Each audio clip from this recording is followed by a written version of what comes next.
Hi, I'm Rochelle. We are going to be talking today about techniques for nervous system regulation that you can do anywhere. So these are going to be portable things that you can take with you that you can do even if you're in a crowded room and don't have control over the outside environment. So if you're new to me, my name is Rochelle Walsh. I've been a complex trauma therapist for more than 25 years, and I now have an online program for women called Joyful and Present, where I help them go from overwhelmed to calm and confident in their emotions. So my training comes from a lot of brain-based strategies, and I incorporate principles of Christian faith. So let's jump right in. You're going to especially be surprised. I'm going to share 6 things with you, 6 tools that you can take with you anywhere. No one will know. And number 6 is maybe going to be new to you, maybe going to surprise you, unless you've been one of my clients before, and then you'll know.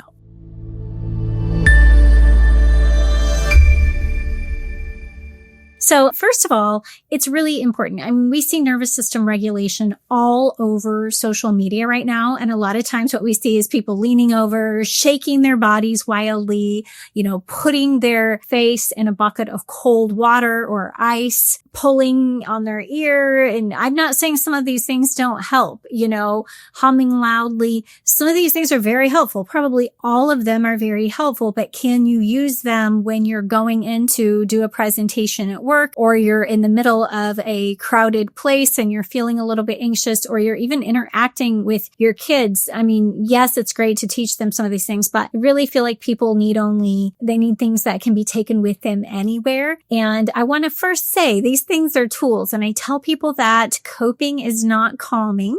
Okay, so I want you to differentiate before I share these quick 6 things. So, and when I say that, what I mean is coping, I see that as like, this is my first aid kit. These are things I'm going to do to respond in the moment to kind of get myself back into a regulated state. That's what I call coping. True calming comes through training, retraining the nervous system so that you don't have to keep going to that first aid kit, because you can move through life from a place of inner calm and confidence. That's what I want for my clients. Transformation, right? That's what we try to do. But in the meantime, in getting there, right, it's good to have these things on board so that you can, just improve the way you move through life. Because one of the most unhelpful things is that when people face situations where they're becoming stressed out or overwhelmed, they can either, one, go into pattern of avoidance. Well, I just won't go there. I'm just going to, kind of stay back, which actually doesn't do anything. Now, that's not the same as intentionally setting boundaries and making time for self-care and relaxation. I'm not talking about boundaries. I'm talking about avoidance of things that you want to do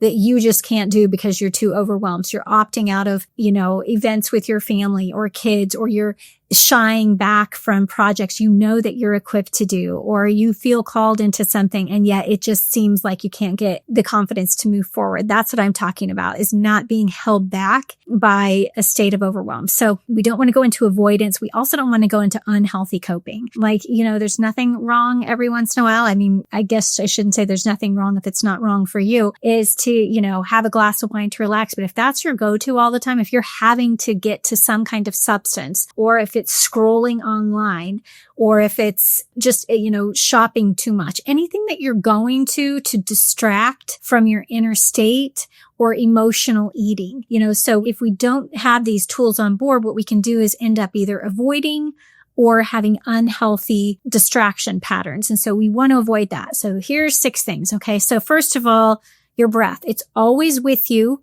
I've talked in other trainings about how important it is to actually train breath work and not just use it as a 911, but it can calm you down pretty quickly, right? So there's some different patterns. One is to, breathe in for 4, hold for 4, exhale for 4, hold for 4, inhale for 4, hold for 4, exhale for 4, hold for 4. That can be done anywhere, or any kind of slow breathing, right? There's many different patterns. It's not so much about the particular pattern. There are some that they'll say, well, this, 4-7-8 pattern helps for sleep, and it can, where you would 4 in, hold for 7, exhale for 8. There's different patterns that we can do of breath work, but it really is about regulating your breath, slowing it down, bringing mindful attention to it, and creating consistency and depth in your breath, ideally holding the exhale longer than the inhale. So, that can be really helpful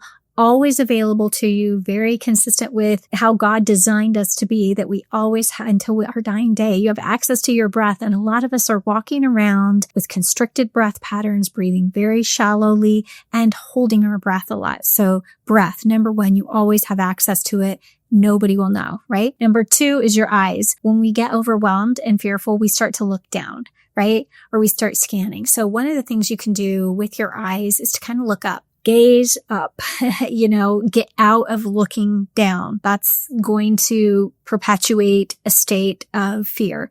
So we want to look up. Shift your eyes around the room. Notice what it is that you're seeing around you. Try to keep them up and paying attention to what's in the room, just little details. Okay. The third one is to bring our attention, right? Mindful attention. So we might be feeling overwhelmed. And if we are, our brain is probably going in many different directions. So things like bringing attention to what are the things I'm seeing? What are the things I'm smelling? What are the things I'm tasting? How do I feel planted on the ground? What do I notice about the texture of the fabric on my skin? What is something that I'm noticing right here and right now in front of me? Just some little detail. So I am right here, right now. So many times our stress response is either ruminating on things that have happened in the past or feeling fearful about things that are going to happen, or feeling anxious. The other thing to know about that, it is just a pattern that our body just takes over. And so being mindful of where we are in the moment keeps us hopefully away from whatever story our mind is producing to try to explain the stress response. So be really attentive to where you are. Again, it doesn't matter where you are. You can always do this. You always have control over this. So yeah, really important.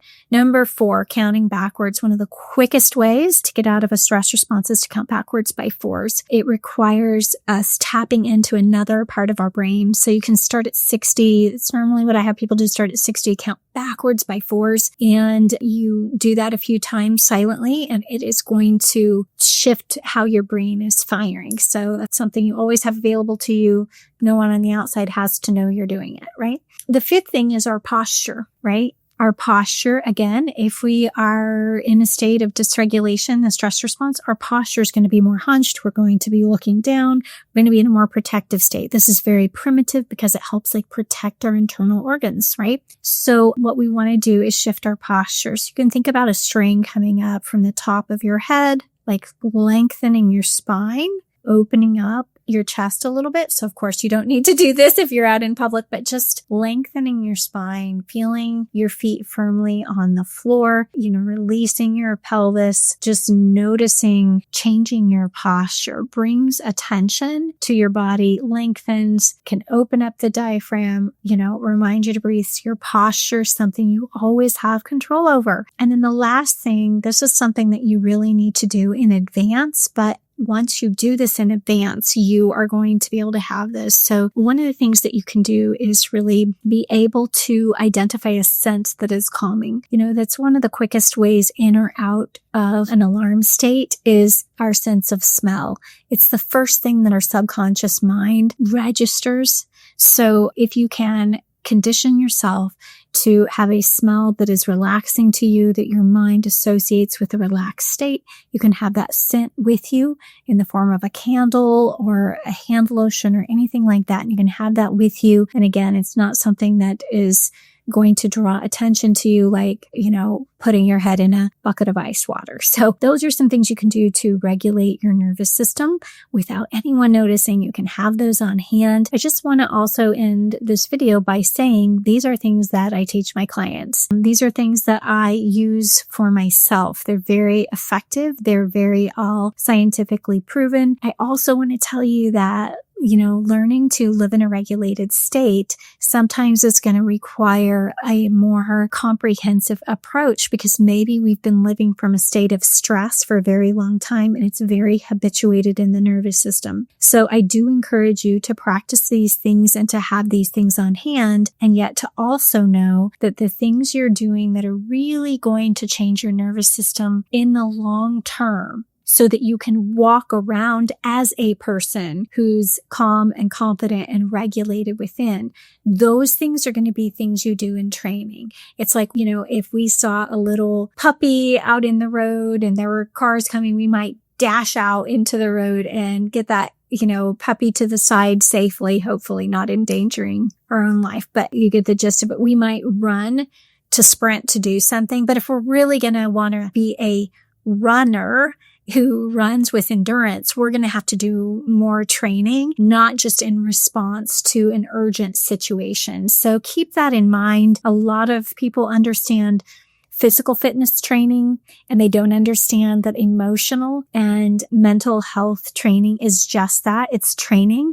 Sometimes our nervous system has, developed these patterns of living in a stress response from early life experience, sometimes through trauma, sometimes through the conditioning of chronic stress. And if that's the case, we have established neural pathways. God gave us a new set of neurons every day, and we can repattern those, but we're going to have to do so with some consistent training. So I hope this was helpful. Stay tuned for more information. Please subscribe to my channel and find me on other social media networks, Instagram, Facebook. And if you are interested in knowing how you can work with me on a deeper level through the 90-day transformation I have with women, start by watching my masterclass below at joyfulandpresent.com/register. We'll put the link below. I have a free masterclass, Secrets to a Calm Mind. I explain to you the underlying cause of overwhelm and my approach to helping women get better. Until next time, stay joyful and present. Bye.